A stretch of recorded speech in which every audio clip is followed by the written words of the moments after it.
ফার্স্টে গুগলে এসে NSDL বলে সার্চ করবেন। আসার পর এখানে একটা পেজ খুলবে, অনলাইন প্যান অ্যাপ্লিকেশান। এই পেজটাতে আপনারা সার্চ করবেন। সার্চ করার পর দেখতে পাচ্ছেন উপরের দিকে লেখা আছে নিচে no status of PAN application, এখানে টাচ করবেন। এখানে টাচ করার পর যে পেজটা আপনার খুলেছে আপনারা দেখতে পাচ্ছেন যেখানে সিলেক্ট অপশান লেখা আছে, এই সিলেক্ট অপশানে টাচ করবেন। এখানে লেখা আছে প্যান নিউ চেঞ্জ রিকোয়েস্ট, প্রথম অপশানটা টাচ করবেন। তারপরে অ্যাপ্লিকেশান অ্যাকনোলেজমেন্ট নাম্বার, সেই অ্যাকনোলেজমেন্ট নাম্বারটা আপনার 15 ডিজিটের হয়।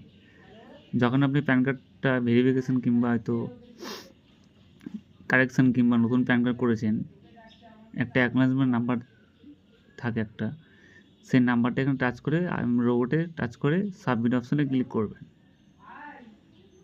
সাবমিট অপশানে ক্লিক করার পরে আপনারা দেখতে পাচ্ছেন এখানে আপনার নাম, আপনার প্যান নাম্বার দেখাবে, তার নিচে দেখাবে your application for new pan card and change or correction pan card under process কিংবা অ্যাপ্রুভ দেখাবে।